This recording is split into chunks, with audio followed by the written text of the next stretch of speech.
"We don't need a cripple holding us back," my wife and daughter said, leaving me at a roadside diner miles from home after my accident. They drove off laughing.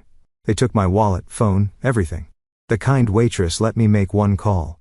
They didn't know whom I called until they begged and called 78 times. Chapter 1. Before the Fall. Damon Westerly was born from struggle. The son of a steelworker in Pittsburgh, he clawed his way out of poverty through sheer determination and an uncanny ability to see opportunities where others saw nothing. By 45, he had transformed himself into a successful construction company owner with government contracts spanning 3 states. At 30, he met Vanessa during a charity gala. With her ash blonde hair and piercing gray eyes, she had captivated the room. The daughter of a middle-class accountant, Vanessa Crawford had aspirations far beyond her upbringing. She saw in Damon what many women saw: ambition, drive, and a promise of security. Their courtship was brief but intense. 6 months after their first date, they married in a lavish ceremony that became the talk of their social circle. 2 years later, Olivia was born. A beautiful girl with her mother's striking features and, as Damon would later discover, her calculating nature. For 15 years, Damon built an empire while Vanessa crafted the perfect image of a devoted wife and mother. They lived in an elegant historic home in an exclusive neighborhood, attended the right events, and donated to the right causes. On the surface, they were the epitome of American success. Behind closed doors, cracks had begun forming years earlier. Damon noticed the way Vanessa's eyes would glaze over when he spoke about his business challenges. He saw how she became increasingly obsessed with maintaining appearances, spending exorbitant amounts on designer clothes and luxury vacations. He observed how she molded Olivia in her image, teaching their daughter that image was everything and that people were merely stepping stones to what you wanted. "People are assets or obstacles, Liv," he once overheard Vanessa telling their 13-year-old daughter. "Learn to use the assets and remove the obstacles." Despite the growing distance, Damon remained devoted to his family. He believed that providing financial security was his primary responsibility. He worked longer hours, took on riskier projects, and pushed himself relentlessly. 6 months before the accident, Damon noticed peculiar changes in his household. Vanessa had begun attending a new fitness class 3 times a week with religious dedication. She bought new lingerie that he never saw her wear. Their already infrequent intimate life dwindled to nothing. Olivia, now 17, grew increasingly distant and disrespectful. Once daddy's little girl, she now regarded him with barely concealed contempt, mimicking her mother's dismissive attitude toward him. "When are you leaving for Chicago?" Vanessa asked one evening, not looking up from her phone. "Tuesday. The lakefront project needs my personal attention," Damon replied, studying his wife's face for any reaction. "How long this time?" 3 days, maybe 4. She nodded absently, still scrolling through her phone. "Olivia and I might drive up to the lake house while you're gone for some mother-daughter time." Something in her tone made Damon uneasy. He considered hiring a private investigator, but dismissed the idea. He trusted Vanessa, or at least he wanted to believe he could. That same night, while searching for a misplaced document, Damon found a crumpled receipt in Vanessa's coat pocket. A weekend stay at a boutique hotel downtown from 3 weeks earlier when she had supposedly been visiting her sister in Cleveland. The reservation was for 2. 2 days later, he discovered a text message on Olivia's phone that she had inadvertently left on the kitchen counter. "Mom says we need to figure out what to do about Dad. She says Pierce thinks waiting any longer is risky." Damon didn't confront them. Instead, he began quietly investigating. He learned that Pierce Harrington was a private wealth manager at Vanessa's bank. A man 15 years younger than Damon with a reputation for specializing in wealthy female clients. A man who had apparently been managing more than just Vanessa's investment portfolio for the past 8 months. What truly cut Damon was discovering that Olivia not only knew about the affair, but had been actively helping cover for her mother, serving as lookout and alibi.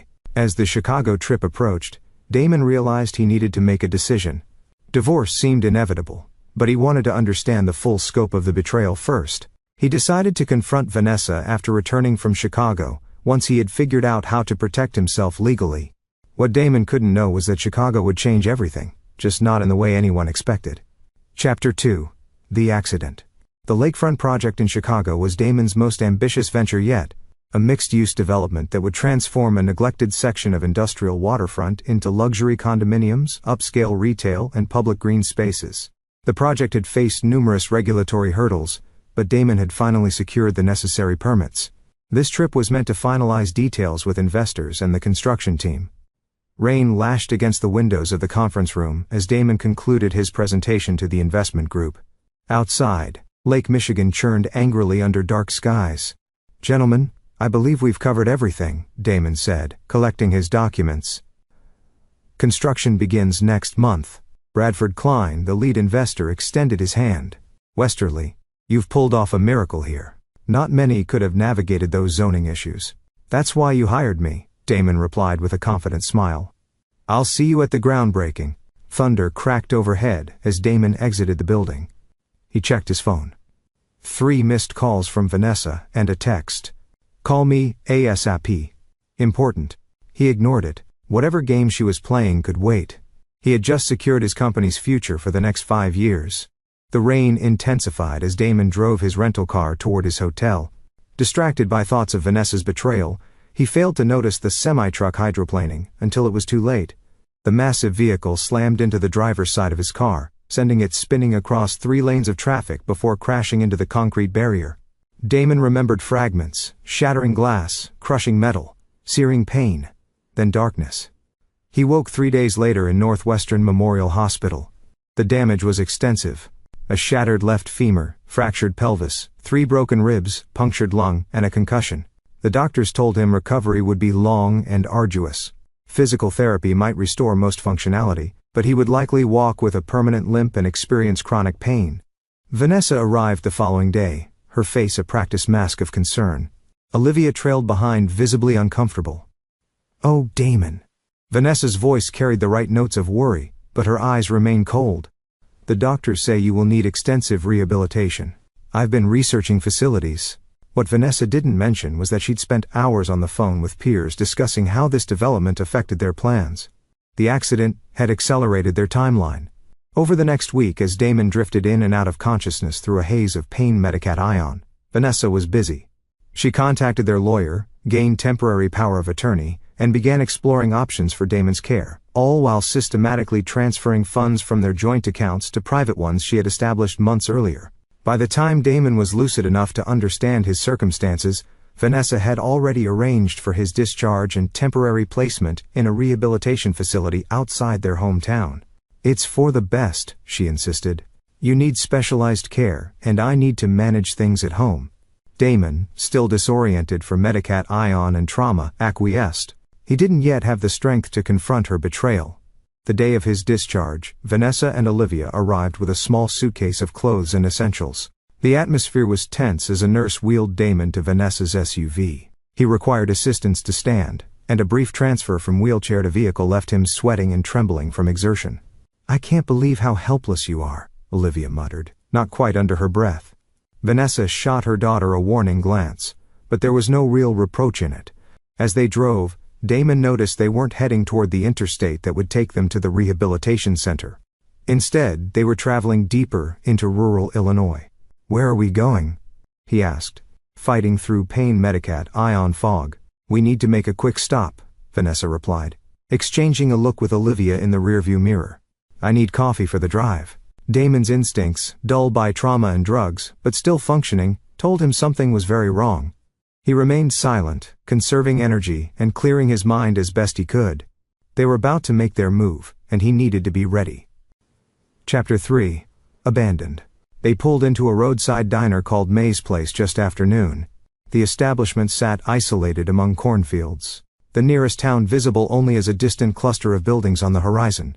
A handful of trucks and cars dotted the gravel parking lot. "I'll get us some lunch to go," Vanessa announced, her voice unnaturally bright.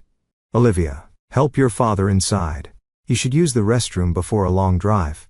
The effort to exit the vehicle was excruciating. Damon leaned heavily on the temporary cane the hospital had provided, his breath coming in short gasps as pain radiated through his pelvis and leg. Olivia stood nearby, not offering assistance. Her expression, a mixture of disgust and impatience. Inside, the diner was sparsely populated, a few truckers at the counter, an elderly couple in a booth, and a family with young children near the windows.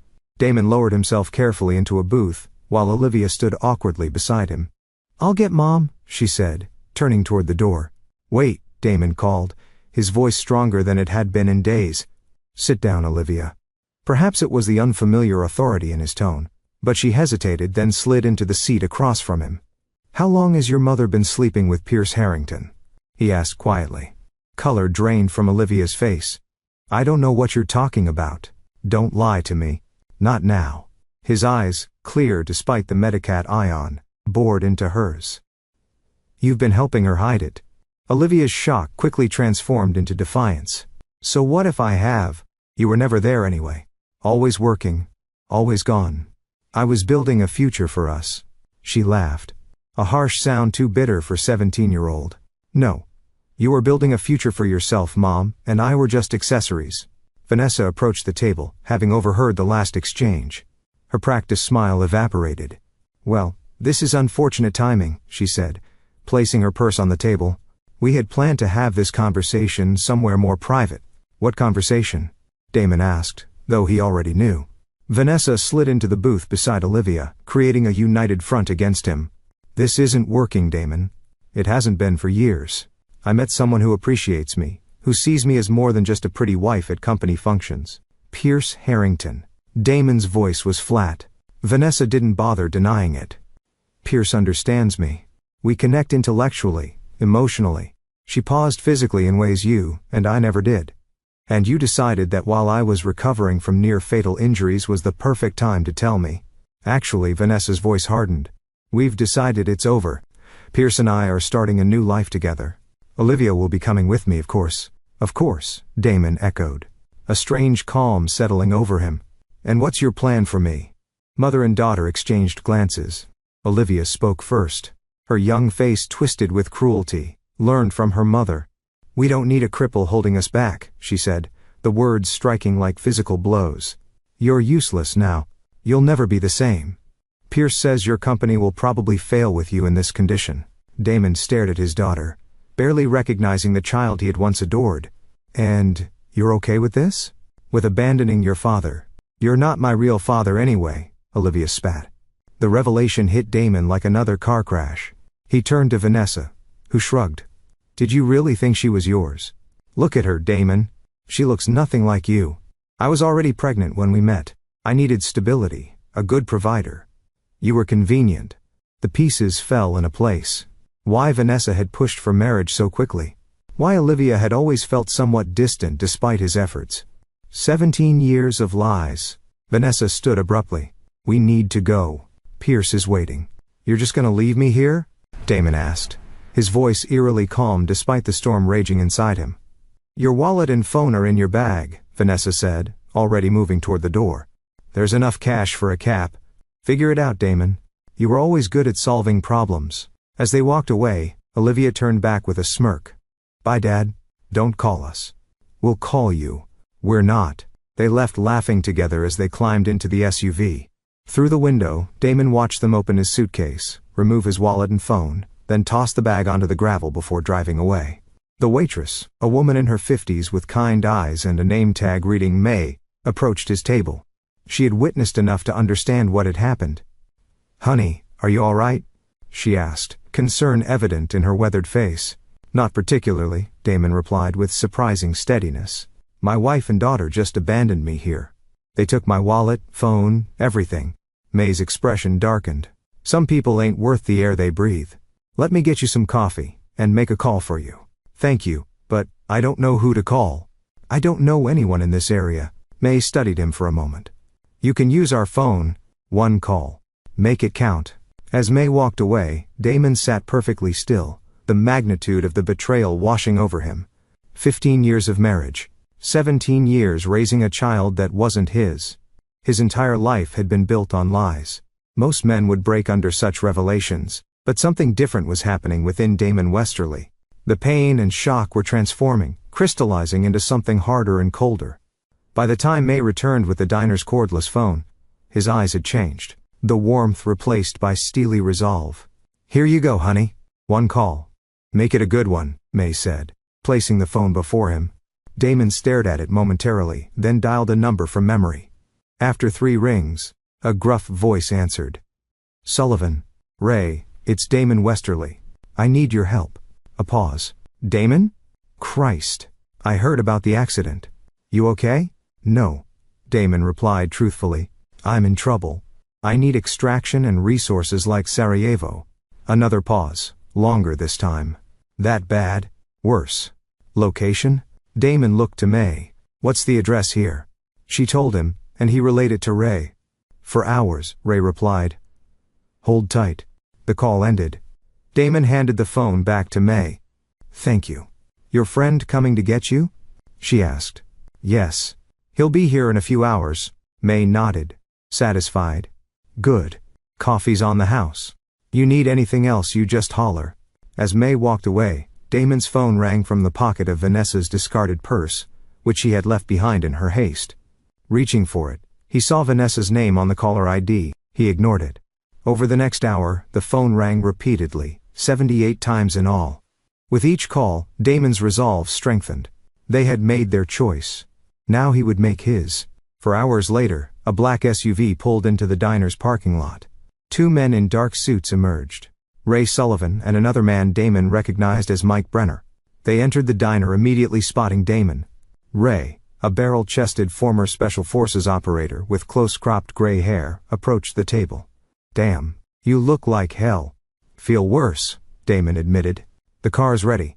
We've got medical support waiting at the safe house. With their help, Damon stood painfully. As they assisted him toward the door, he stopped at the counter where May was working. Thank you, he said sincerely. You showed kindness to a stranger today. I won't forget it. May waved him off. You take care of yourself. And when you're back on your feet, she leaned closer, her voice dropping. Make those bastards pay. Damon's smile was cold and certain. Count on it. As they drove away from May's place, Ray glanced at Damon in the rearview mirror. What's the play here, boss?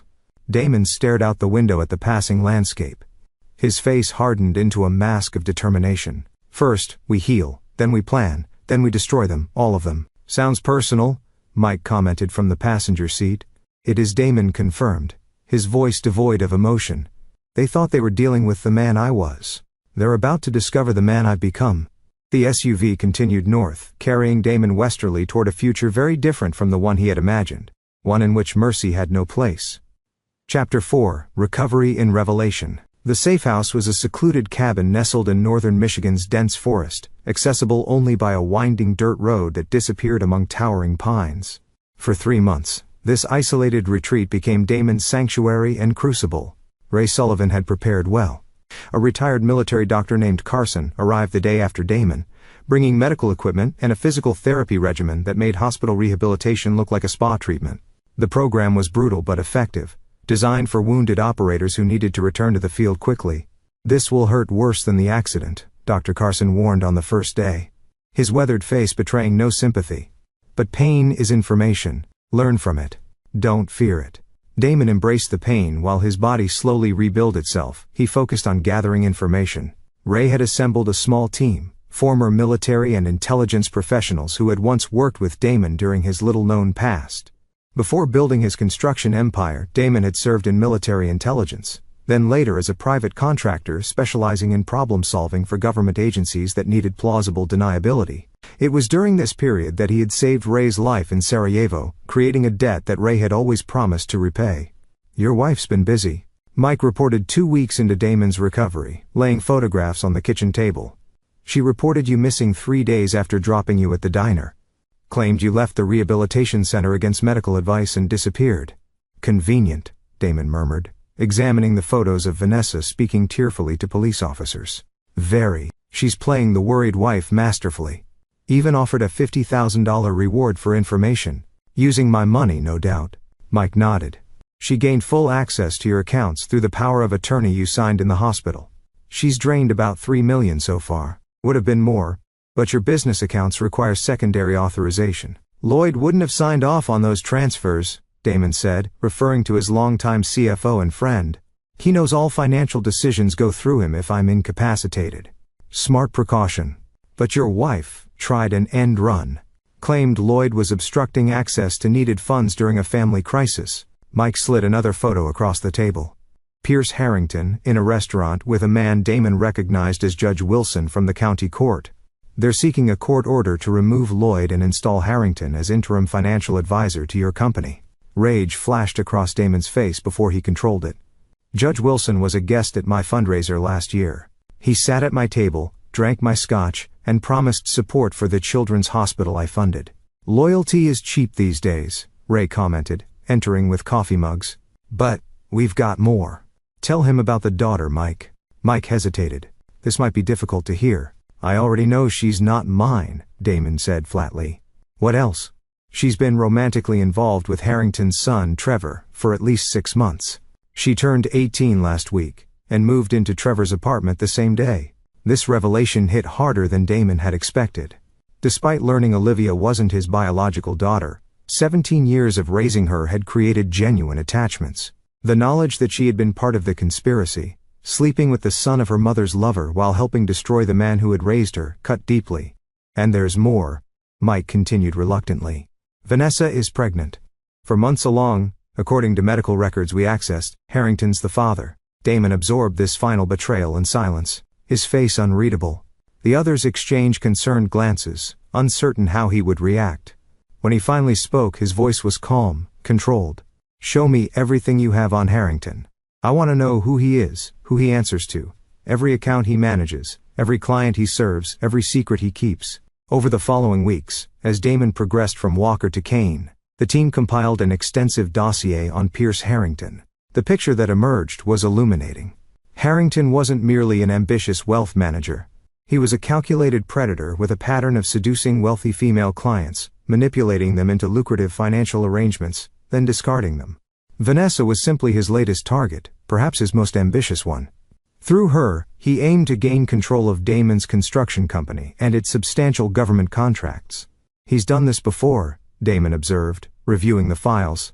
3 times in the past decade. Always married women with significant assets.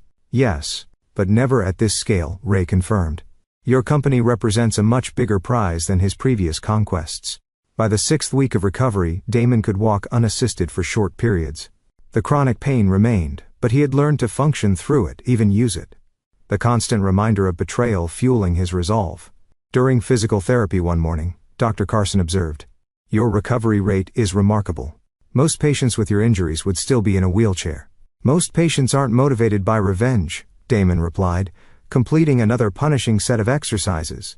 "Is that what drives you? Revenge?" Damon considered the question. "Justice," he finally answered. "They decided I was worthless, disposable. They need to understand the consequences of that miscalculation." In the cabin's makeshift command center, the team continued gathering intelligence. They discovered that Harrington had convinced Vanessa to file for divorce, claiming abandonment. The courts were processing the request, with Vanessa's lawyer arguing that Damon's disappearance constituted desertion. "They're pushing for asset division before you're declared legally dead," Mike explained. "Harrington's got a judge in his pocket who's fast-tracking the proceedings." Judge Wilson, Damon guessed, the same. "They're also spreading rumors that you embezzled government funds and fled to avoid prosecution, creating a narrative to explain your disappearance and potentially seize your company through regulatory intervention." Damon's expression darkened. "They're not just taking what I have. They're destroying what I built." By the 3rd month, Damon had regained enough strength to begin the next phase. His body would never fully recover. The limp would remain permanent, as with some degree of pain, but he had adapted, transformed his weaknesses into a new kind of strength. On a crisp autumn morning, he stood on the cabin's porch watching the sunrise paint the forest in brilliant reds and golds.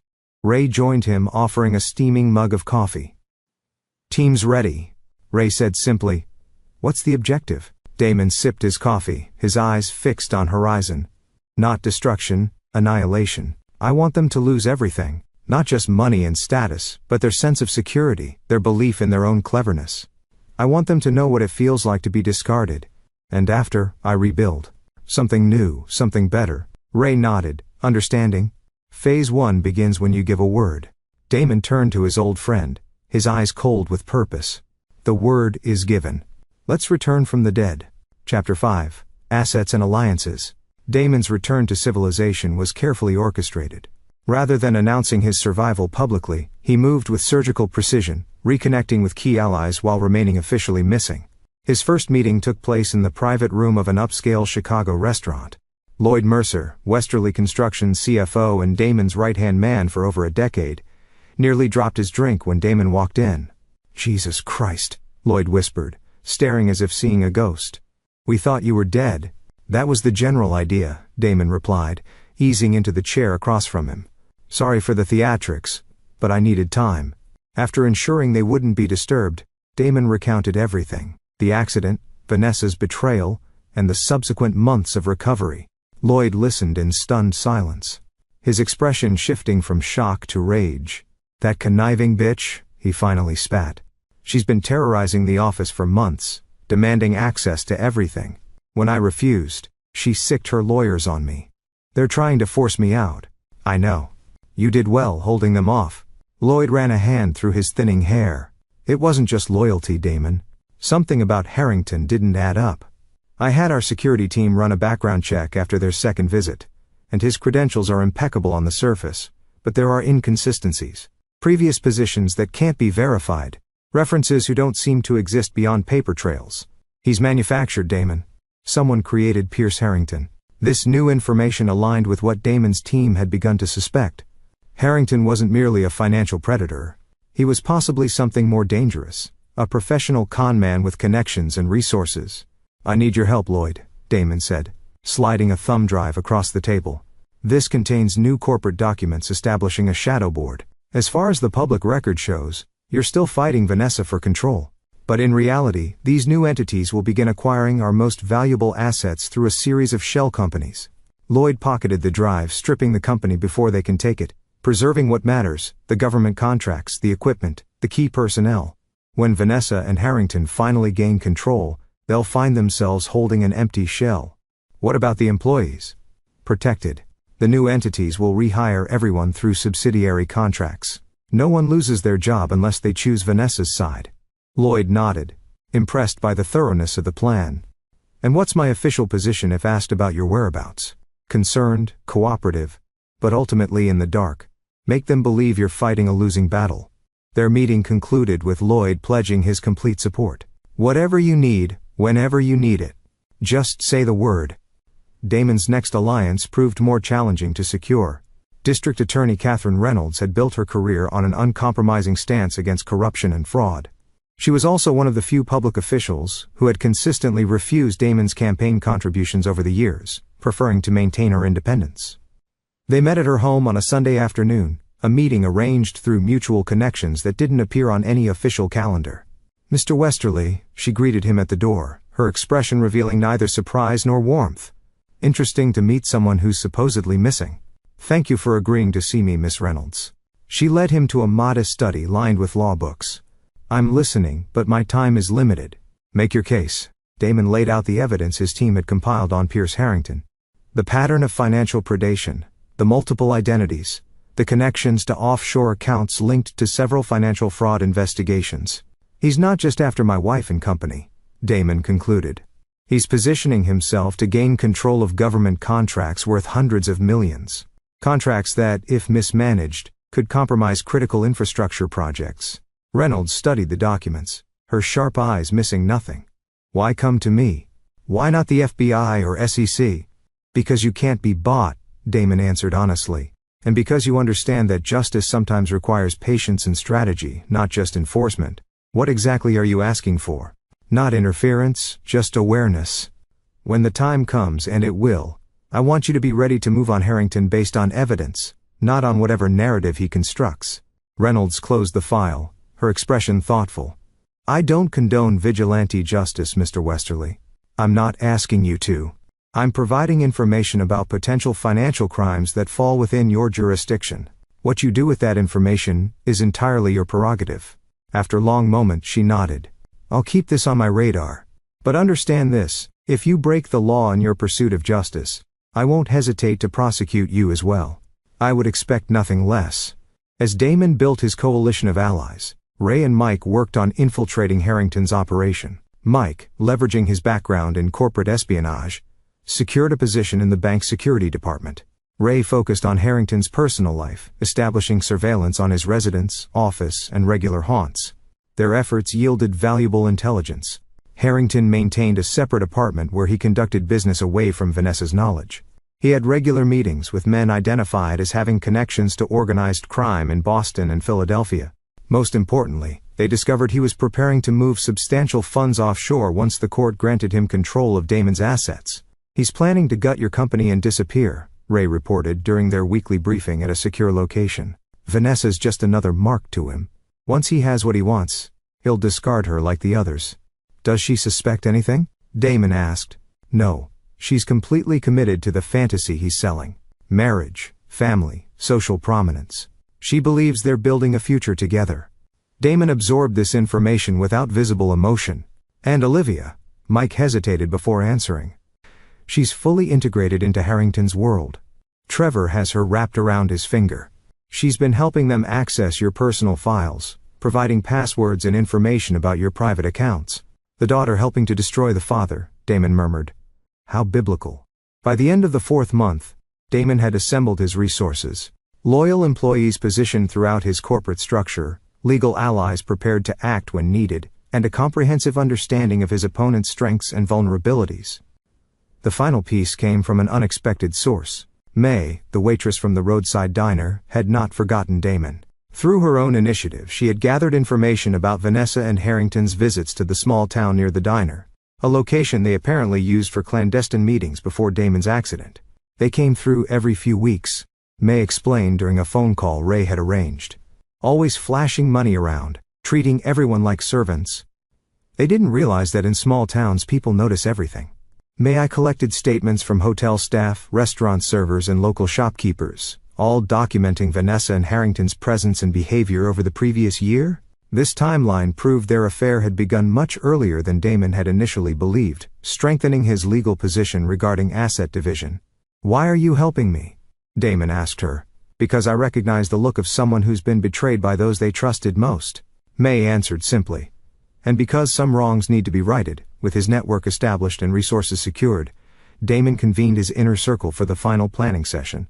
In a renovated warehouse that served as their headquarters, he outlined the strategy that would bring down Harrington and Vanessa. "We now know Harrington's real identity," Damon announced, displaying documents on the large screen. "Peter Caldwell, born in Newark, convicted of financial fraud in 2010, but released after testifying against his partners. He disappeared afterward, resurfacing 3 years later as Pierce Harrington with documents created by a known identity broker." Lloyd studied the information with growing alarm. "He's not just a con man. He's a cooperating witness who violated his agreement with the federal prosecutor." "Exactly. Which makes him vulnerable in ways he doesn't anticipate." Over the next several hours they refined the plan. A multi-layered strategy designed to isolate Harrington from his support systems, expose his fraudulent activities, and ultimately force a confrontation in which he would have no choice but to reveal his true nature. As the meeting concluded, Ray asked the question they'd all been considering. "What about Vanessa and Olivia? How far are we taking this?" Damon's expression remained impassive. "They made their choice when they left me at that diner. They'll experience the full consequences of that decision." No one questioned further. The lines have been drawn. The plan set in motion. Phase 1 was complete. Damon had risen from the ashes of his former life and assembled the weapons needed for his counterattack. Now it was time to spring the trap. Chapter 6: The Gambit. On a crisp December morning, exactly 6 months after being abandoned at May's place, Damon Westerly officially returned from the dead. His reappearance was strategically orchestrated for maximum impact. The quarterly board meeting of Westerly Construction was underway in the company's gleaming downtown headquarters. Vanessa, now acting as Damon's proxy through her power of attorney, sat at the head of the conference table. Pierce Harrington occupied the chair to her right, acting as her financial advisor. They were presenting their vision for the company's future, a restructuring plan that would effectively dismantle its most valuable divisions, while creating new executive positions with extraordinary compensation packages. Lloyd Mercer sat stone-faced as Vanessa detailed how the company would honor Damon's legacy while pivoting toward more innovative business models, euphemisms for the systematic looting they had planned. "Before we vote on these proposals," Lloyd interjected when she finally paused, "I believe we should address the elephant in the room." "What elephant?" Vanessa asked, irritation flashing across her carefully made-up face. "The question of leadership succession in light of recent developments." Harrington leaned forward. "Mr. Mercer, we've been patient with your obstructionism, but the court has been clear. In her husband's absence, Mrs. Westerly has full legal authority to direct this company as she sees fit. Fascinating perspective, a new voice commented from the doorway. I'd be interested to hear more about my wife's vision for my company. The room fell silent as Damon entered, leaning slightly on an elegant black cane. He was thinner than before the accident. His face more angular, but he moved with deliberate confidence. The expensive suit couldn't quite conceal the physical changes wrought by his ordeal, but they somehow enhanced rather than diminished his presence. Vanessa's face drained of color. Damon? How? Where have you been? Recovering, thinking, planning. He smiled without warmth. Please don't let me interrupt. You were explaining how you plan to honor my legacy while dismantling everything I've built. Harrington recovered first, rising to his feet with practiced charm. Damon, this is a tremendous relief. We've been desperately searching for you, worried sick. Spare me the performance, Mr. Harrington. Or should I call you Caldwell? Peter Caldwell, federal informant, convicted fraudster. The name hit Harrington like a physical blow. He sank back in his chair, eyes darting toward the exits. Damon addressed the stunned board members. Ladies and gentlemen, I apologize for my prolonged absence. As you can see, my recovery from the accident has been challenging. During this time, certain parties have attempted to use my temporary incapacitation for their personal gain. He activated the room's projection system with a remote displaying documentation of Harrington's true identity and criminal history. This man is not a legitimate financial advisor. He is a convicted felon, operating under a false identity in violation of his federal cooperation agreement. He has systematically targeted wealthy women, including my wife, as part of an ongoing criminal enterprise. Vanessa found her voice, though it trembled slightly. These are ridiculous accusations. Pierce has been my rock during this terrible time. We've been trying to find you for months. Have you? Damon's voice was dangerously soft. 78 calls to my phone the day you left me at that diner. 78. Increasingly desperate attempts to reach me after you realized what I'd done. Confusion crossed Vanessa's face. What are you talking about? What diner? Damon continued as if she hadn't spoken. You left so quickly you forgot your purse. The one containing the offshore account information. The one with the handwritten note from Judge Wilson assuring you he would fast-track the divorce and asset division. Understanding dawned on Vanessa's face, followed quickly by calculation. She straightened in her chair, switching tactics. Damon, you're not well. The accident, the trauma, you're confused. We should discuss this privately as a family. Family. Damon's laugh held no humor. Like the family that called me a useless cripple, the family that drove away laughing after abandoning me without phone, wallet, or transportation, that family. The board members watched in shock as the drama unfolded. Lloyd cleared his throat. Perhaps we should postpone this meeting to allow for no. Damon cut him off. No more delays. This ends today. He turned back to the board. You have before you evidence of attempted corporate fraud. I am officially resuming my position as CEO effective immediately. Security will escort Mr. Harrington from the premises. My wife is welcome to leave with him. Harrington stood abruptly. You can't do this. We have legal protections in place. The court has been fully briefed on your activities, Damon interrupted. District Attorney Reynolds is currently executing search warrants on your office, residence, and the apartment you maintain on Riverside Drive.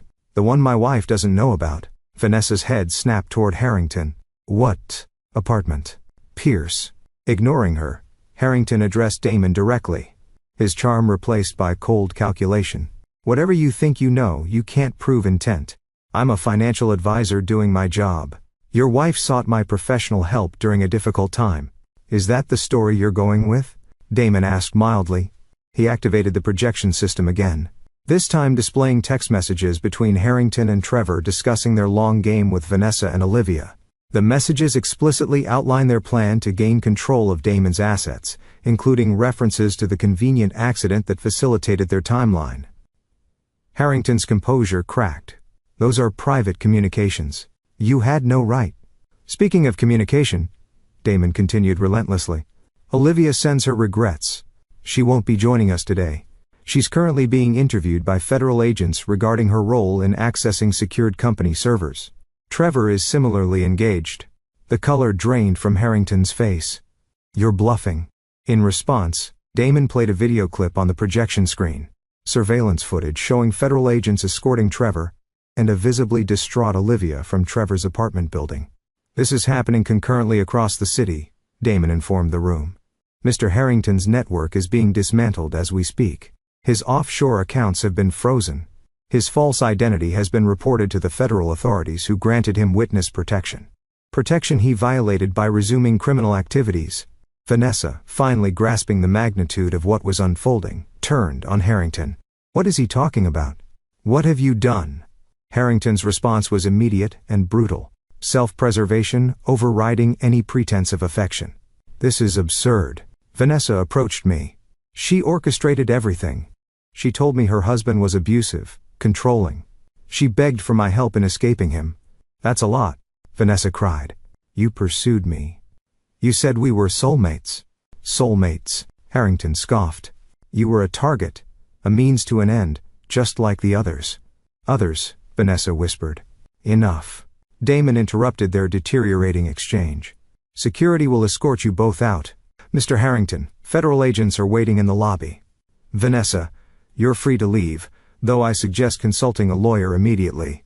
The divorce proceedings you initiated will continue, though perhaps not on the terms you anticipated. As security personnel enter the boardroom, Harrington made a desperate lunge toward Damon. Whether to attack or plead, it wasn't clear. He never reached his target. Ray Sullivan, positioned unobtrusively near the door, intercepted him with practiced efficiency, subduing him with a grip that made the younger man gasp in pain. That's not necessary, Ray, Damon said calmly. Mr. Harrington was just expressing his frustration at having his plans disrupted. Ray released Harrington, who straightened his suit with as much dignity as he could muster. This isn't over, Westerly, for you. It is, Damon replied. Completely and irrevocably over. As Harrington was led away, Vanessa remained, her carefully constructed world crumbling around her. Damon, please. We need to talk. This pregnancy is not my concern. Damon finished for her. You made your choice, Vanessa. Now, you'll live with it. You can't just throw away 15 years of marriage. I didn't, Damon replied, his voice devoid of emotion. You did. At a roadside diner in Illinois, security approached to escort her out. Before leaving, she made one last desperate appeal. What about Olivia? Whatever you think of me, she's still your daughter. No, Damon said quietly. She never was. After they were gone, Damon addressed the stunned board members. I apologize for the drama. It was necessary to resolve this situation decisively. Now shall we return to the actual business of this company? For the next 2 hours, Damon methodically outlined his vision for Westerly Construction's future. The legitimate restructuring needed after his absence. The new projects on the horizon. The leadership changes that would strengthen rather than weaken the organization. The board, still reeling from the morning's events, unanimously approved his proposals. As the meeting concluded, Lloyd approached Damon privately. That was quite a return. Theatrical, I know, but necessary. What happens now? With Vanessa, Harrington, all of it. Damon's expression revealed nothing. Phase 1 is complete. Harrington is exposed. His operation compromised. Vanessa is isolated from her support system. Phase 2 begins tomorrow, which is the systematic dismantling of everything they value, starting with their freedom. As Damon left the boardroom, leaning slightly on his cane, the remaining executives exchanged uneasy glances. The man who had returned was not the same one who had left. Something fundamental had changed in Damon Westerly. Something cold and implacable that recognized no limits and offered no mercy. The reckoning had only just begun. Chapter 7, Checkmate. 3 days after Damon's dramatic return, Pierce Harrington sat in an interrogation room at the federal building, his designer suit replaced by prison orange. His confident demeanor eroded by 72 hours of questioning and isolation. Across from him, Assistant U.S. Attorney Brian Winters reviewed a thick file of documents. Your situation is precarious, Mr. Caldwell. Violation of your witness protection agreement, identity fraud, wire fraud, conspiracy to commit corporate espionage. Shall I continue? Harrington maintained a veneer of composure. I have information to trade, valuable information about Westerly, his company, government contract irregularities. Winters smiled thinly. Interesting that you'd mentioned that. We've thoroughly investigated Westerly Construction over the past several months. Know what we found? Impeccable records, exceptional compliance, not even a parking ticket. He's hiding something, Harrington insisted. Everyone is. Not everyone systematically targets wealthy women and attempts to seize their assets. Winters closed the file. Your previous cooperation agreement is void. We're proceeding with all charges, including the original ones that were suspended during your cooperation. Wait. Harrington leaned forward desperately. What if I could give you someone else? Someone bigger. I'm listening. Bradley Summers. The name hung in the air between them. Bradley Summers was the managing director of First Atlantic Bank, Harrington's employer, and one of the most powerful financial institutions in the Northeast. What about him? He knew everything, approved everything, the targeting of wealthy clients, the manipulation of their assets, all of it. It was his program. I was just implementing it. Winters studied Harrington carefully. You're claiming that a systematic predatory scheme targeting wealthy women was officially sanctioned by First Atlantic Bank. Not officially. Plausible deniability and all that. But Summers personally selected the targets, provided the resources, and took a percentage of every acquisition. It was exactly what Damon had predicted. When cornered, Harrington would sacrifice anyone to save himself. This revelation was the key to Phase 2 of Damon's plan, using Harrington to expose corruption that extended far beyond a single financial predator. Across town, Vanessa faced her own reckoning. Returning to the mansion she had shared with Damon, she found the locks changed and security personnel politely, but firmly denying her entry. "This is my home," she protested. "My clothes, my jewelry, my personal items are all inside." "I'm sorry, Mrs. Westerly," the security officer replied. "We have strict instructions. The property is under legal review pending divorce proceedings. You can contact Mr. Westerly's attorney to arrange for the retrieval of personal belongings." "This is ridiculous. I've lived here for 15 years. "Yes, ma'am. And there's a court order preventing access until ownership is legally determined." The court order obtained by Damon's legal team within hours of his return cited evidence that Vanessa had attempted to transfer ownership of multiple properties during Damon's disappearance, constituting potential fraud. With nowhere else to go, Vanessa checked into a hotel using the credit card Harrington had given her. By evening, that card was declined. All of Harrington's accounts had been frozen as part of the federal investigation. Increasingly desperate, she called Olivia only to have her call sent straight to voicemail. Unknown to Vanessa, Olivia was facing her own crisis. Released from federal questioning with stern warnings about potential charges related to unauthorized computer access, she had returned to Trevor's apartment to find him gone, along with all her possessions and the emergency cash she had hidden there. Trevor had made his choice with the same cold calculation his father had taught him. Once Olivia became a liability rather than an asset, he abandoned her without hesitation, taking anything of value she possessed. By nightfall, both Vanessa and Olivia were effectively homeless, penniless, and isolated exactly as Damon had planned. The next morning, Damon met with District Attorney Reynolds in her office. "Thank you for seeing me on short notice. Your timing is impeccable as always," she replied, gesturing for him to sit. "The Harrington, or should I say Caldwell, investigation has opened some interesting doors. I heard he's cooperating again enthusiastically. He's implicated half the executive team at First Atlantic in what appears to be a systematic fraud operation targeting wealthy clients. The SEC is involved now along with federal prosecutors." Damon nodded, unsurprised. "And my wife's role in all this?" Reynolds studied him carefully. "That's where things get complicated. Technically she hasn't committed any crimes. Being manipulated by a con man isn't illegal. The attempted asset transfers during your absence were initiated under her legal power of attorney. Morally questionable perhaps, but not clearly criminal." "I understand," Damon replied calmly. "I'm not seeking criminal charges against Vanessa. My interests lie elsewhere with Harrington and his superiors." "Precisely. The infection goes deeper than one predatory financial advisor.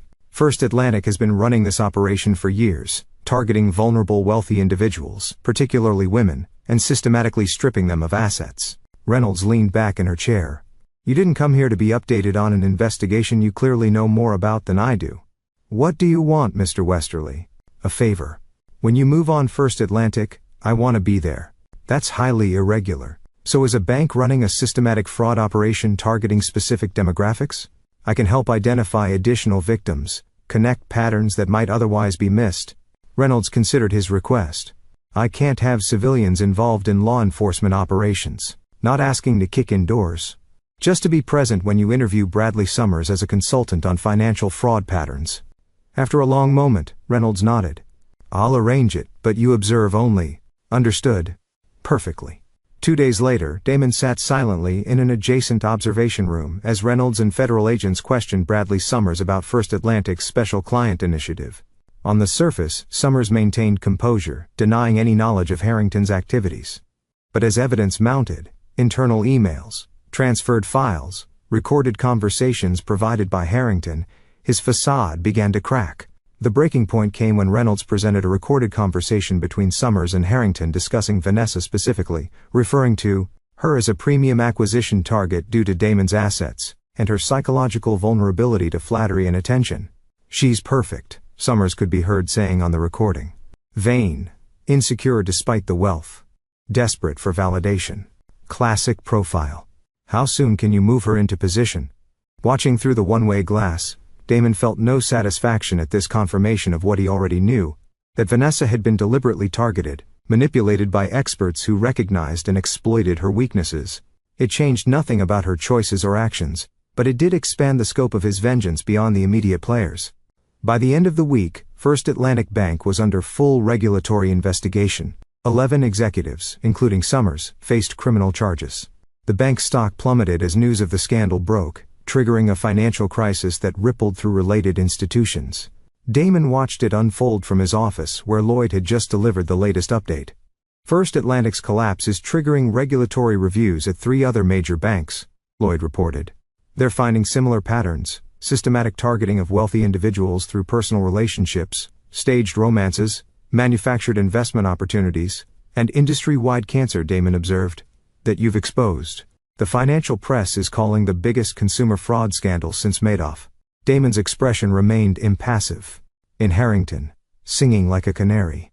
In exchange for reduced charges, he's providing evidence against everyone: Summers, other executives, even his own son. Trevor's been charged with related fraud counts and evidence tampering. A father sacrificing his son to save himself, Damon mused. How fitting. Lloyd hesitated before continuing. There's something else. Vanessa's been trying to reach you. Persistently, she's staying at a women's shelter downtown. Apparently, all her resources have been cut off. As expected, she's claiming the pregnancy is high risk, seeking emergency financial support pending the divorce settlement. Damon considered this information dispassionately. Have our legal team arrange for her medical expenses only. Direct payment to providers, no cash.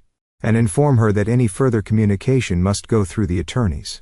And Olivia, a flicker of something, not quite emotion, perhaps memory, crossed Damon's face before disappearing. She made her choice. Let her live with it. That evening, as Damon reviewed documents in his newly purchased penthouse overlooking the city, his secure phone rang. It was Ray. Phase 3 is ready, Ray reported without preamble. May's coordinating locally. Everything's in place for tomorrow. Good. Anyone getting cold feet? Just the opposite.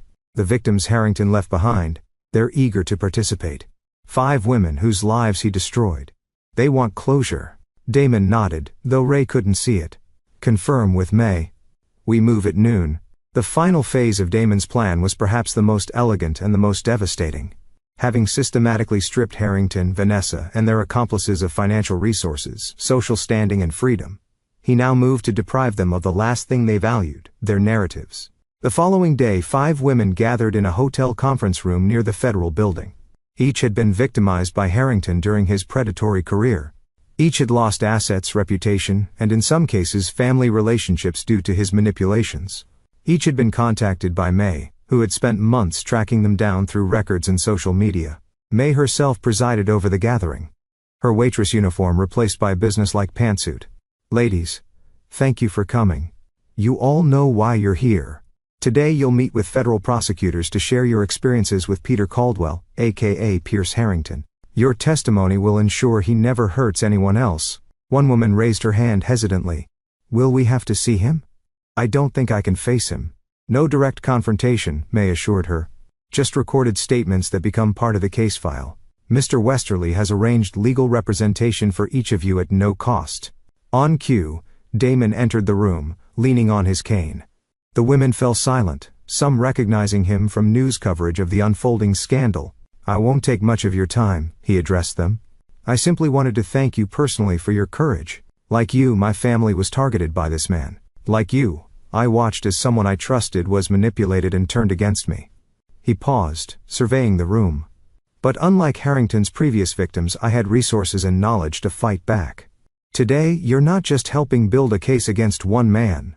You're exposing a system that has victimized countless individuals. Your voices matter.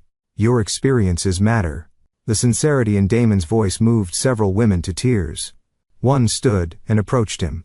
"My husband left me after believing Harrington's lies about my mental stability," she said quietly. "My children won't speak to me. I lost everything." Damon met her gaze steadily. "I know. And while I can't restore what you've lost, I can promise you this. Harrington and his enablers will pay for what they've done, not just legally, but completely. They will understand what it means to lose everything they value." As the women prepare to give their statements, Damon left the hotel, his part in this phase complete. The victim testimonies would ensure maximum sentences for Harrington and his superiors. More importantly, they would forever define him as a predator in the public record. No future reinvention, no second chances. Back in his office, Damon received regular updates as events unfolded.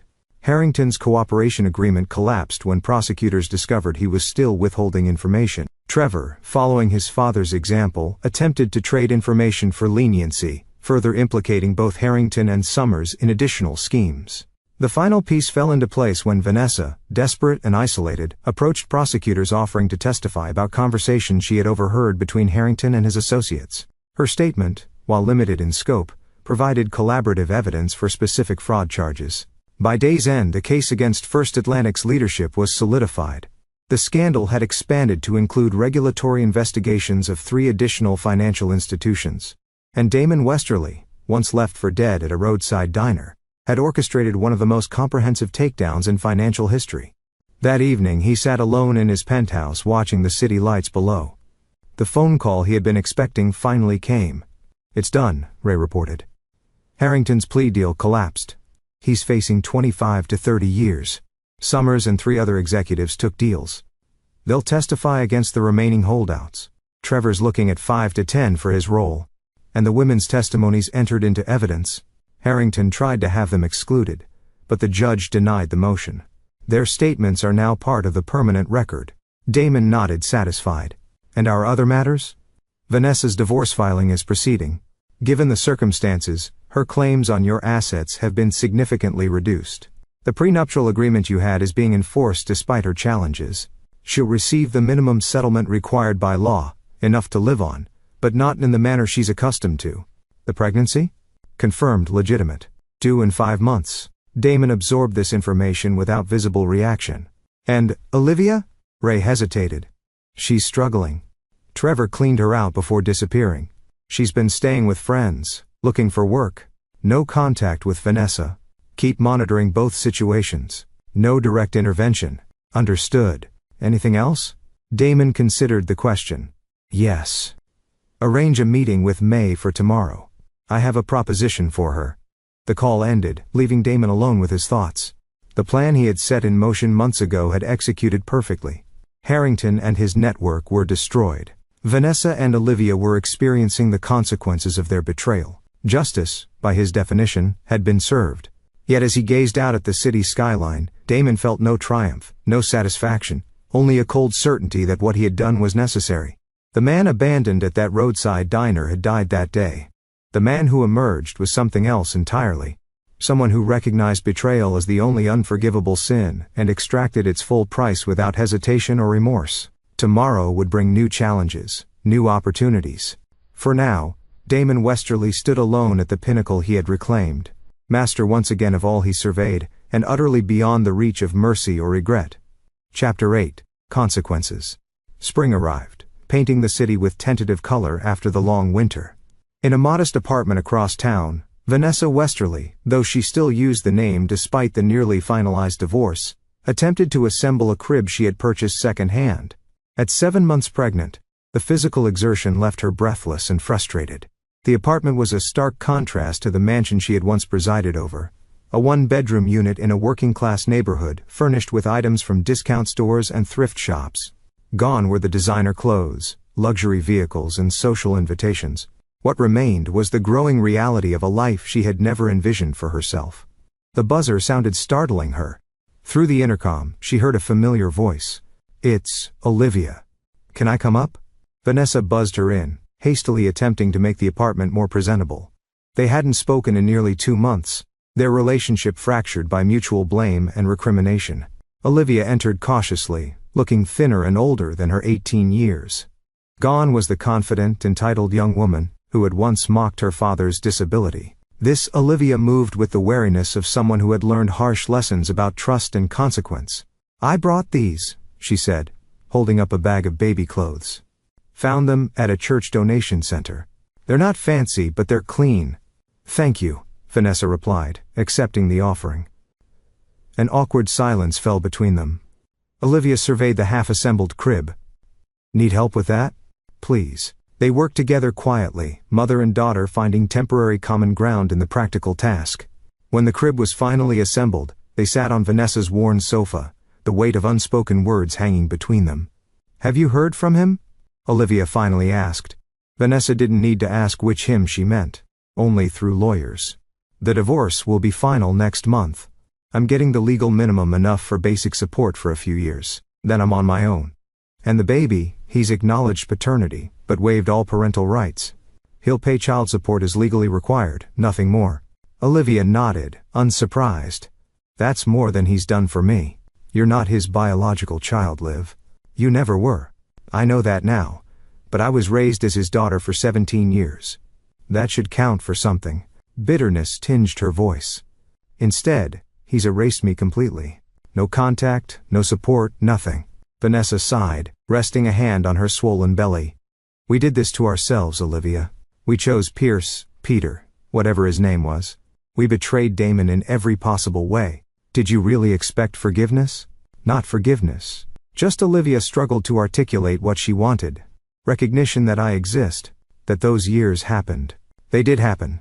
But they meant something different to him than they did to us. Vanessa's tone held resignation rather than anger. "We saw him as a provider, a means to the lifestyle we wanted. He thought he was building a family." The truth of this statement hung in the air between them. A belated recognition of the fundamental disconnect that had defined their family.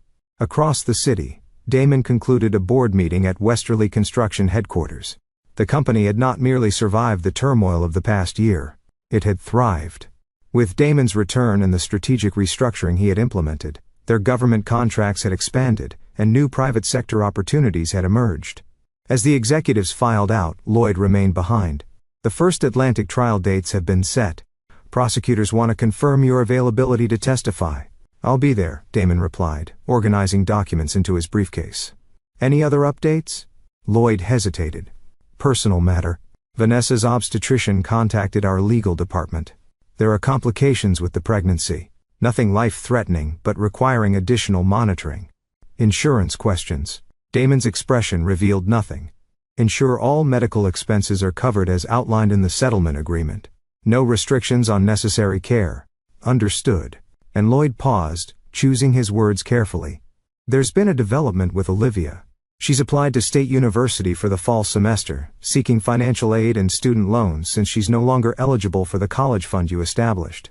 For a brief moment something flickered across Damon's face, not quite regret, perhaps something closer to recognition. Then it was gone, replaced by his now customary impassivity. "That's her prerogative," he replied neutrally. "Was there anything else?" Lloyd shook his head, knowing better than to push the issue. "The new lakefront project proposals are ready when you are." After Lloyd departed, Damon remained at the conference table, gazing out at the city skyline. The First Atlantic scandal had expanded beyond anyone's expectations, revealing systemic fraud throughout several major financial institutions. Bradley Summers had accepted a plea deal, implicating higher executives in exchange for a reduced sentence. Harrington, having violated his cooperation agreement, faced the full weight of federal charges without mitigation. The professional satisfaction of this outcome was undeniable. Damon had not merely survived an attempt to destroy him. He had systematically dismantled the entire criminal enterprise that had targeted him and countless others. Yet personal satisfaction remained elusive. The hollowness that had taken root the day of his abandonment persisted, unaffected by his victories, or the suffering of those who had betrayed him. His phone chimed with a message from Ray. "Meeting confirmed. May arriving at 2 p.m. Damon checked his watch. He had just enough time to review the documents for his next appointment before May's arrival. At precisely 2 p.m., May was shown into his office. She had transformed significantly since their first encounter at the roadside diner. Her waitress uniform replaced by a tailored business suit.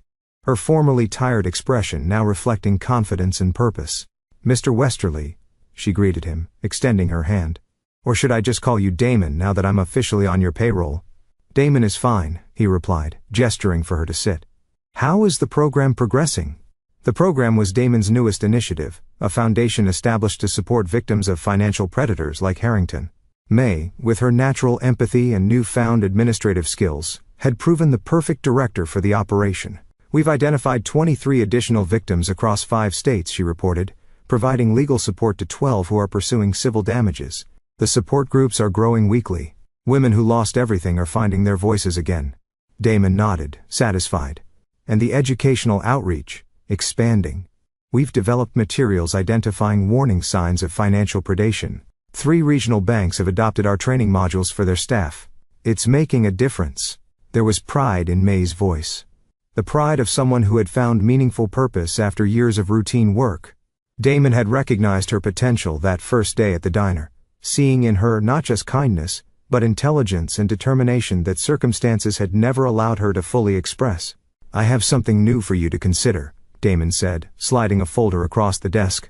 "A scholarship program for individuals affected by financial fraud, educational opportunities for those who lost access to college funds or career training due to victimization." May reviewed the proposal, her expression thoughtful. "This is substantial funding. You're talking about full rides for dozens of students annually." "Yes. The foundation can absorb the cost. The question is implementation. Can you develop selection criteria and an application process?" "Of course," May answered confidently. "But may I ask what prompted this specific initiative?" Damon's expression revealed nothing. "It addresses an identified need, nothing more." May studied him with the perceptiveness that had drawn him to hire her initially. "This wouldn't have anything to do with your daughter's college application, would it?" "Former daughter," Damon corrected automatically. "And no, this program will help genuine victims rebuild their lives." May didn't press further, but a knowing look crossed her face. "I'll have preliminary framework by next week. Any specific requirements for eligibility? Keep it broad. Focus on potential, rather than past performance. People who've experienced trauma often show inconsistent academic histories." After May departed with the proposal, Damon returned to his scheduled meetings and calls. The rhythm of business, contracts, negotiations, strategic decisions filled the remainder of his day, demanding complete attention and leaving no room for personal reflections. Evening found him alone in his penthouse, reviewing final documents for an upcoming project. A glass of whiskey sat untouched at his elbow, a habit from his former life that now held little appeal. The intercom announced an unexpected visitor, Ray Sullivan. "Sorry to drop in unannounced," Ray said upon entering. "Thought this was better delivered in person." He handed Damon a manila envelope. Inside was a sonogram image and a brief medical report. "Routine monitoring," Ray explained. "As you requested, the pregnancy is progressing. Some concerns about low birth weight, but otherwise stable." Damon studied the sonogram briefly before returning it to the envelope. "Thank you. There's more," Ray continued. "Vanessa's been inquiring about employment opportunities, limited options given her background, essentially a trophy wife with no practical experience. She's applied for receptionist positions at several firms." "Not our concern." "Of course not," Ray agreed. "Just keeping you updated as instructed." A long silence fell between the two men, friends and comrades who had endured combat together in both military and civilian settings. Finally, Ray asked the question he had been holding back for months. "Is it enough, Damon? Has justice been served?" "Damon, consider the question. Justice is an abstract concept. What we've achieved is consequence. Everyone involved has faced the natural outcome of their actions. That's all anyone can expect in this world. And what about your consequences?" Ray pressed gently. "You've won, destroyed your enemies, rebuilt your company. But what cost to yourself?" Damon's expression hardened slightly. "That's not relevant, isn't it? The man I knew in Sarajevo, the one who risked his life to save mine. He understood that survival meant more than just continuing to exist. That man died at a roadside diner in Illinois," Damon replied flatly. Ray shook his head. "I don't believe that. Not entirely. The scholarship program May mentioned that wasn't the action of a dead man. Damon made no response, his face revealing nothing. Just something to consider, Ray said, moving toward the door. Revenge is satisfying. Justice is necessary. But neither one is enough to build a life on. After Ray's departure, Damon returned to his work, pushing the conversation from his mind. Yet later, as midnight approached, he found himself opening his laptop and accessing a secured folder of personal files, something he had not done since before the accident. Family photos filled the screen. Holidays, vacations, celebrations spanning 15 years. Vanessa's face in the earlier images showed genuine happiness before ambition and dissatisfaction had corrupted her. Olivia's progression from toddler to teenager was captured in dozens of moments. First day of school, dance recitals, father-daughter camping trips, all built on lies. Yet the emotions Damon had experienced in those moments had been real. The pride, the love, the sense of purpose that came from believing he was building something that would outlast him. He closed the folder without dwelling on the images. The past was immutable. What mattered was the path forward, shaped by decisions made with clear eyes and unclouded judgment. The following morning brought news that Piers Harrington had accepted a final plea deal, 30 years without possibility of early parole, in exchange for testimony that would dismantle the remainder of the fraud network. His son, Trevor, received 8 years for his role in the scheme. Damon received this update during his morning briefing with Lloyd, acknowledging it with a brief nod before moving on to company business. The matter was concluded. Justice, by his definition, had been served. That afternoon he visited the rehabilitation center funded by his foundation, a facility specializing in trauma recovery for accident victims. As he toured the physical therapy department, leaning slightly on his cane, a young therapist approached him. "Mr. Westerly, I hope you don't mind my interrupting. I just wanted to thank you personally for establishing this center. My brother was in a motorcycle accident last year, similar injuries to yours. The care he received here made all the difference." Damon accepted her gratitude with a polite nod. "I'm glad we could help. Recovery is as much about opportunity as it is about determination." "Exactly," she agreed enthusiastically. "With the right support, people can rebuild after even the most devastating losses." Something in her words resonated beyond their immediate context. Damon considered them as he completed his tour, his mind turning over possibilities previously unexamined. That evening, he made a call he had been contemplating for weeks. District Attorney Reynolds speaking. "Catherine, it's Damon Westerly. I have a proposition I'd like to discuss." "I'm listening." "The victim support network we've established through my foundation, I want to expand it. Create a formal partnership with your office to identify and assist victims of financial crimes before they fall through the cracks." Reynolds' interest was evident in her voice. "That's ambitious. What are you envisioning exactly?" "Comprehensive support, legal assistance, financial counseling, psychological services, educational opportunities. A path forward for people who've lost everything." "Why now?" "The first Atlanta case is essentially closed." Damon's response came after a thoughtful pause. "Because ending something isn't the same as building something. I've been focused on the former. Perhaps it's time to prioritize the latter." Their conversation continued for nearly an hour, outlining a partnership that would transform victim services across the state.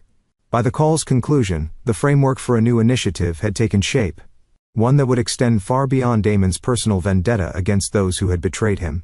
As he ended the call, Damon felt something shift within him. Not forgiveness for those who had wronged him, but perhaps the first tentative step towards something beyond revenge.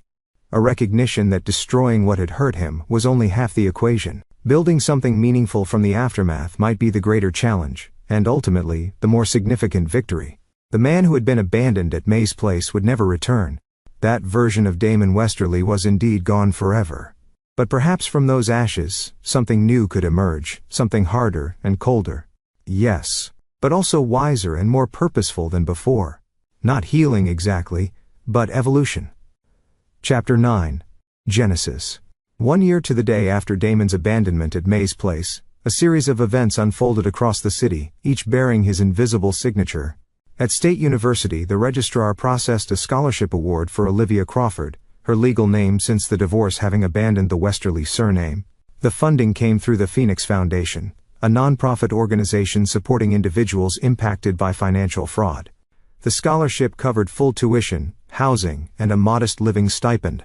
Olivia, who had been preparing to take out substantial student loans, stared at the notification in disbelief. The award letter specified no conditions beyond maintaining academic standing. It made no reference to her past actions or family connections. It offered opportunity without forgiveness, a distinction that was not lost on her. After confirming the award was legitimate, she sat in her small apartment, tears streaming down her face. Not tears of gratitude or relief, but of complex recognition. Understanding that this represented not reconciliation, but a final statement.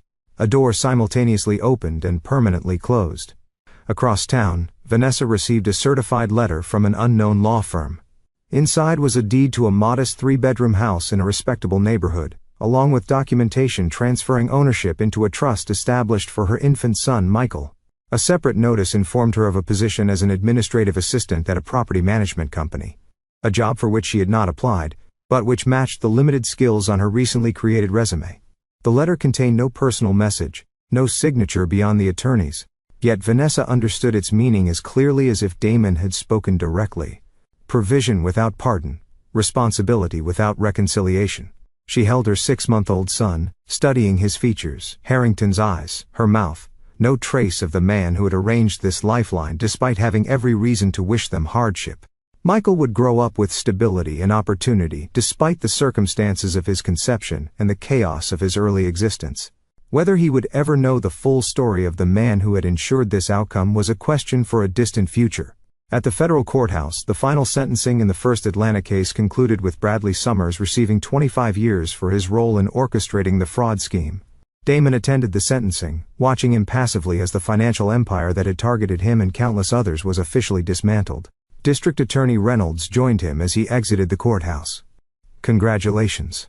Your testimony was instrumental in securing these convictions." "The victims' testimonies were what mattered," Damon corrected her. "My role was secondary. Either way, it's over. Justice served."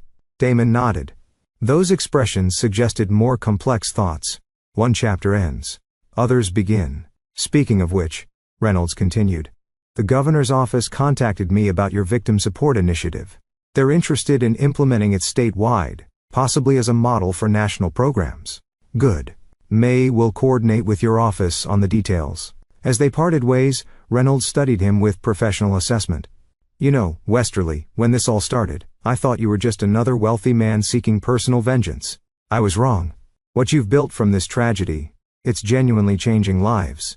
Damon accepted the observation with a slight nod before continuing to his waiting car.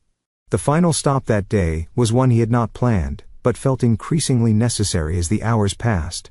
The rehabilitation center, where he still occasionally received treatment for chronic pain, had recently added a children's wing, funded primarily through his foundation. He walked through the bright corridors, observing young patients working with therapists, their determination evident despite their challenges. In a hydrotherapy room, a girl of about 10 struggled to move her legs in a heated pool, her face a mask of concentration. "That's amazing progress, Emma," her therapist encouraged. 3 months ago, you couldn't feel anything below the knees." The girl's frustrated expression gave way to tentative pride. "Do you think I'll ever run again?" "I think you'll do whatever you set your mind to," the therapist answered. "The body has limitations. The spirit doesn't." Damon watched from the observation window. Something stirring within him that he had thought permanently extinguished. Not hope exactly. He had moved beyond such simple emotions. Perhaps recognition of potential, the human capacity to rebuild from devastating loss. That evening, he returned to his penthouse for a scheduled meeting with Ray and May. The Phoenix Foundation had expanded dramatically over the past year, requiring more formal governance and strategic planning. The scholarship program has 57 recipients now. May reported her natural compassion balanced by newly developed executive skills. Retention rate is 94%. "We're making a difference." In the Victim Support Network, Damon inquired. Ray took over, operating in 7 cities. "We've helped over 300 individuals rebuild after financial predation. The partnership with law enforcement has been particularly effective, catching victims early in the process before they lose everything." "The model works," May added. "We're getting inquiries from other states, even federal agencies. They want to replicate what we've built." Damon nodded, satisfied. What had begun as an instrument of his personal vengeance had evolved into something larger and more significant, a systemic response to institutional predation. After reviewing operational updates and approving expansion plans, the formal meeting concluded. May departed for another appointment, leaving Damon and Ray alone. 1 year today, Ray observed, pouring himself a small measure of whiskey from Damon's sideboard since the diner. Yes. Thinking about it, Damon moved to the floor-to-ceiling windows, gazing out at the city lights emerging as dusk fell. I was thinking about what died that day, and what survived. Ray waited, allowing his friend space to continue if he chose. The man who believed in family above all, he died, Damon finally said. The man who trusted without verification, who built his life around others' happiness, he's gone. And what survived? Purpose, clarity, the understanding that betrayal is inevitable but not definitive, that what matters is not what is taken from you, but what you build afterward. Ray studied him thoughtfully. The scholarship for Olivia, the trust for Vanessa's son, the job opportunity. Those weren't acts of a man defined solely by vengeance. They weren't acts of forgiveness either, Damon replied firmly, merely recognition of responsibility. The choices they made don't erase the commitments I made, even if those commitments were based on lies. Fair enough. Ray sat down his glass. And what about your own future? Beyond business, beyond the foundation, personal connections, relationships.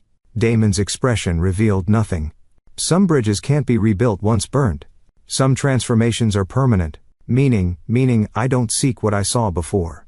Family, trust, conventional connection. Those belong to a different man, a different life. And this life, what does it seek? Damon turned from the window, his face set with quiet determination, impact, legacy, building systems that outlast individuals, creating something that can't be destroyed by personal betrayal. Ray nodded, understanding that for his friend, this represented not resignation, but evolution, adaptation to profound injury resulting in a different but equally purposeful existence. To new beginnings then, Ray said, raising his glass. Damon acknowledged the toast with a slight nod, though he didn't drink. New beginnings implied hope, expectation, emotional investment, concepts he had systematically excised from his personal psychology. What remained was something more fundamental, the will to build, to create order from chaos, to transform devastating loss into productive purpose. The man who had been abandoned at that roadside diner had indeed died that day. What rose in his place was neither better nor worse, simply different, harder, clearer, unburdened by illusions about human nature or the permanence of personal bonds. The following morning, Damon reviewed the final plans for his newest project. A comprehensive mixed-use development transforming a neglected urban neighborhood into affordable housing, community facilities, and business incubation spaces. Unlike his previous developments focused primarily on profit, this project prioritized sustainability and community benefit while maintaining economic viability. As he studied the architectural renderings, his phone alerted him to a news update. Pierce Harrington had been transferred to a maximum security federal facility to begin serving his 30-year sentence. The final chapter in the First Atlantic scandal was officially closed. Damon absorbed this information without visible reaction. Harrington's fate, like Vanessa's, like Olivia's, was merely the natural consequence of choices made. Justice in Damon's view wasn't an emotional concept, but a mathematical one. Actions generating equal and opposite reactions. A perfect balance maintained by natural law, rather than human intervention. Later that day he visited May's place, the roadside diner where everything had changed a year earlier. He had purchased the establishment 6 months ago, renovating it while maintaining its character and retaining the original staff. Though May herself had moved on to her executive role at the foundation, her name remained, honoring the woman whose simple kindness had marked the beginning of Damon's transformation. The lunch crowd was steady. A mix of truckers, local workers and travelers passing through. Damon took a seat at the counter, ordering coffee from a young waitress who didn't recognize him as the owner. As he sipped the strong black coffee, his gaze fell on the booth where Vanessa and Olivia had delivered their final cruelties before abandoning him. The memory held no pain now, merely historical significance, like visiting the site of an ancient battle long since concluded. The diner's manager, recognizing Damon, approached with respectful deference. "Mr. Westerly, we weren't expecting you today. Is everything satisfactory?" "Everything's fine, Tom. Just passing through. Anniversary of sorts, isn't it?" the manager asked cautiously, aware of the diner's significance in his employer's history. Damon nodded slightly, something like that. After finishing his coffee, Damon left a generous tip and walked to his car. Before departing, he stood for a moment, gazing at the unremarkable building that had become the fulcrum of his existence. The place where one life had ended and another begun. The man who drove away from May's place that day bore little resemblance to either the successful businessman who had built an empire on trust and connection, or the broken, betrayed husband abandoned by those he loved most. What remained was something forged in that crucible of betrayal, harder, colder, more purposeful, not healed, transformed as he merged onto the highway. Damon felt neither triumph nor regret for the path he had chosen. The destruction of those who had betrayed him had been necessary, but ultimately secondary to what came after. The creation of something new from the wreckage of what was lost. His phone rang through the car system. Lloyd calling with updates on the new development project. Damon answered, his voice steady and certain as he discussed next steps, future plans, the continuing work of building something that would outlast personal trauma and betrayal. The road stretched before him, leading not back toward what was lost, but forward into what could yet be created.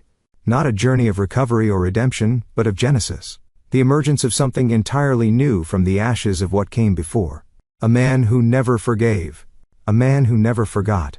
A man who refused to be defined by what was taken from him, choosing instead to be measured by what he built in its aftermath.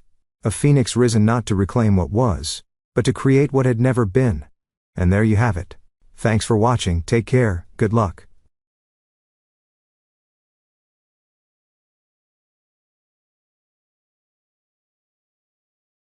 After listening to today's story, perhaps it has raised some new questions in your mind, or maybe it has brought back some old memories. Every day on Reddit, new experiences and moments create fresh stories, and they connect all of us. Everyone has their own unique journey in life, and we all try to understand the world in our own way. These kinds of moments remind us that we are all human, sometimes happy, sometimes sad, and always learning something new. If you enjoyed this story, feel free to share it with your friends. Your thoughts and feedback are always valuable to us, as they motivate us to create even better content. Every story has its own unique angle, and our goal is to understand everyone's perspective and make our content diverse and relatable. Stories like these help us realize that life's journey is different for everyone, and by hearing other stories, we learn something new. You can also share your own stories with us. Your experiences are valuable to us as well, and if you enjoyed this video, please leave your feedback. We aim to create content that brightens your mind and gives you new ideas every time. If you've already seen this video before, your feedback is still important. With every piece of feedback, we can improve our content and bring a new perspective to our viewers. Today, what we saw was just a small part of the many stories shared on Reddit and across the world. It's a reminder of how we all try to understand life by sharing our experiences with each other. This video was only an example of how we try to connect with others through storytelling, learning about different sides of life. We hope to continue sharing such stories that help us all learn and grow together. Thank you for your time, and don't forget to keep an eye out for more stories coming soon. If you haven't already, please like and follow for more amazing content. Your support keeps us going, and we will strive to bring you more thought-provoking and heartwarming stories. Until next time, take care and stay curious. **